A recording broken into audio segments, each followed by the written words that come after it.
Régulièrement, je m'en vais à Freeland First Bank, parfois pour effectuer des retraits. Et il y a une agence de Freeland qui est à la retraite où j'ai trouvé un monsieur qui est exceptionnel.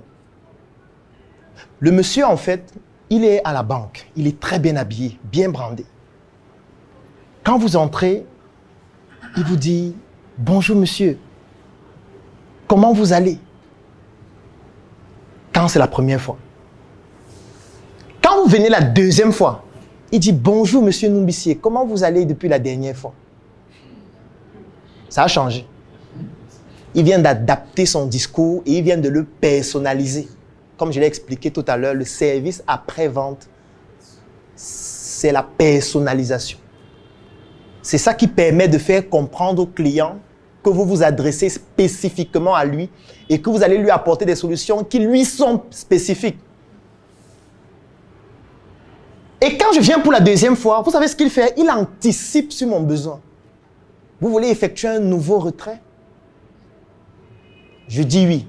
Il dit, donnez-moi quelques minutes, je vais vous aider à remplir le chèque. Il s'en va rapidement, il prend le chèque. Il remplit sans demander mon avis. Le seul truc qu'il me demande, c'est le montant et de signer. Il a déjà mon nom. Il a déjà le numéro de mon compte. Il a déjà les informations de ma carte à mettre derrière. Et tout ce qu'il demande, c'est juste de signer et de mettre le montant. Dès que je signe et je mets le montant, il va lui-même à la caisse. Il fait comprendre à la dame qui est à la caisse qu'en fait, c'est monsieur Numbissier de la dernière fois. Voici son chéquier. Il me dit, monsieur, vous pouvez vous installer, je vous sers un café. Il dit, mon type. Mais bien sûr, Bien sûr. Il me sert le café. Quand il me sert le café, donc, je m'assois. Ça veut dire quoi? Ça veut dire qu'il ne m'aligne pas. Je ne m'aligne pas. Moi, je suis assis, il me donne le café. C'est lui qui s'aligne pour moi. Dès qu'il arrive à la caisse et que c'est mon tour, il vient me dire, monsieur, c'est votre tour. Je viens, il m'emmène dans la salle où on donne les montants importants parce qu'on ne donne pas ça à la caisse. Bon, selon vous, quand tu finis de prendre l'argent, dites-moi vous-même, dites-moi. Qu'est-ce que tu vas faire?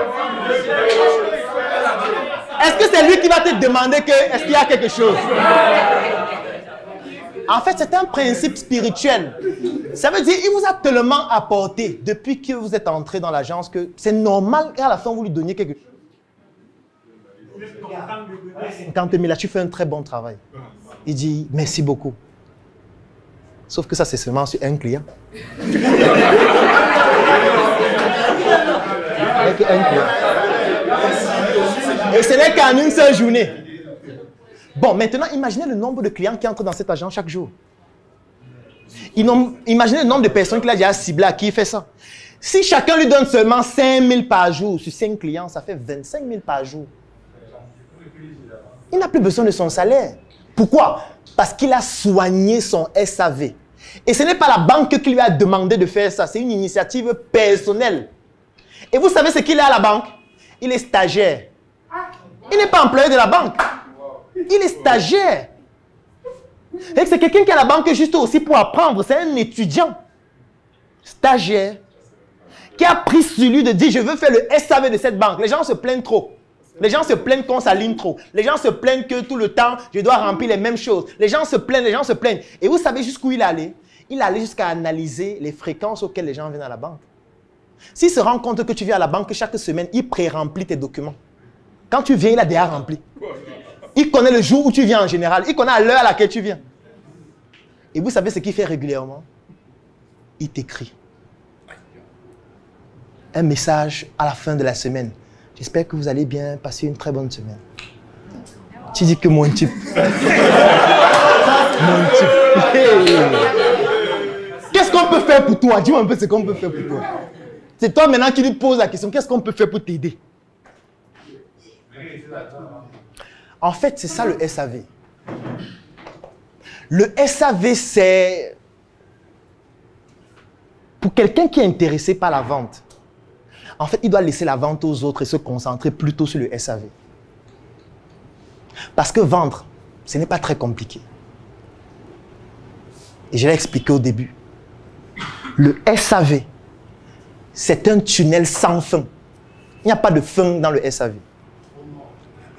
C'est un tunnel dans lequel tu peux prendre quelqu'un qui a payé 10 000 pour devenir vendeur. Tu le pousses à effectuer des investissements de 20 millions.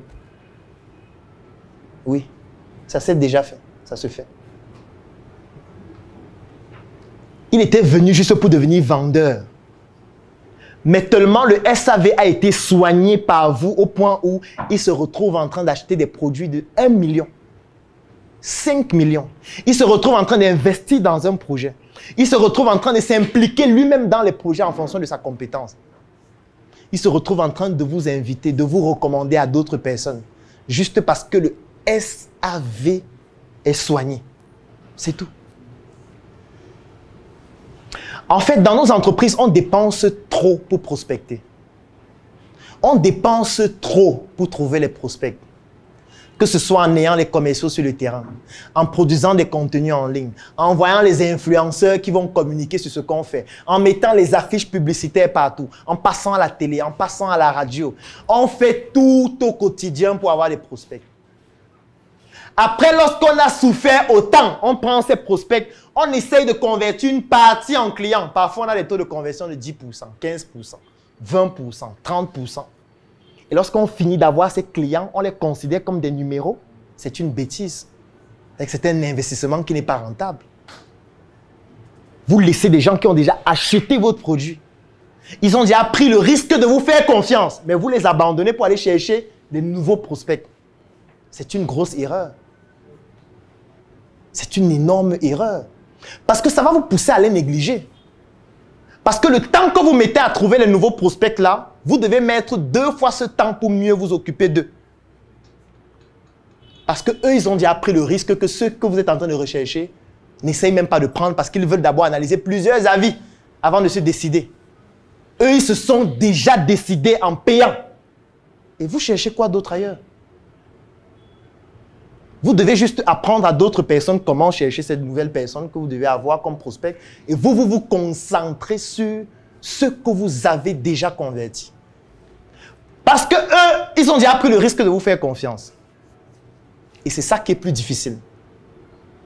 C'est ça qui est plus difficile. Le SAV, c'est un outil de performance extrêmement puissant. L'avantage que nous avons, c'est que nous sommes dans un environnement où tout le monde néglige le SAV. Tout le monde, dans n'importe quel domaine, on néglige le SAV. Il y a des entreprises où le SAV n'existe pas. Il y a des entreprises qui estiment qu'elles vendent tellement au point où elles n'ont pas besoin de faire le SAV. Il y a les entreprises qui estiment qu'elles ont trop de clients. À quoi ça sert de faire le SAV alors qu'on a 1000 clients par jour? Si vous êtes seulement 20 à vous plaindre, on s'en fout, on va gérer les autres. C'est donc une énorme niche de trouver une structure qui soigne son SAV. Au début, peut-être ce sera difficile. Mais au fur et à mesure, les gens comprendront que là-bas, c'est extrêmement pointu. On traite des gens comme des humains et non comme des numéros. Vous connaissez quelle entreprise qui soigne son SAV ici?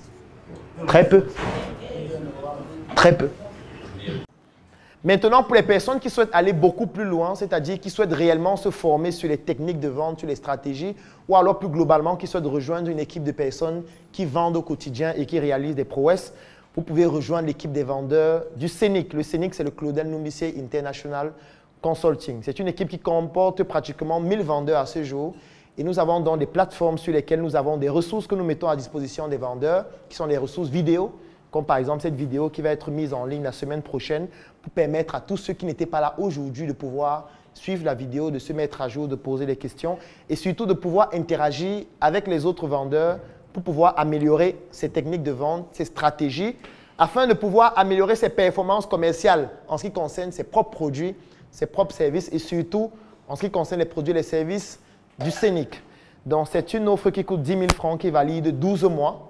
Ça veut dire que vous payez 10 000 francs et puis pendant 12 mois, on vous accompagne pour que vous deveniez un vendeur d'élite. Bonsoir, Monsieur Zona. Oui, bonsoir. J'espère que vous allez bien. Je vais très bien, vous-même. Je vais très bien, merci.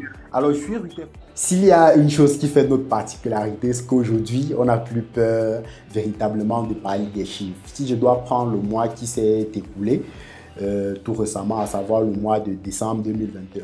Les commissions, elles ont été chiffrées à plus d'1 million de francs CFA et sans aucune prétention, ce qui est le salaire des managers parfois de très grandes multinationales. Le promoteur du CNIC, en la personne de Claudel Noubizier, n'a pas lésiné sur les moyens pour offrir aux vendeurs des véhicules flambant neufs.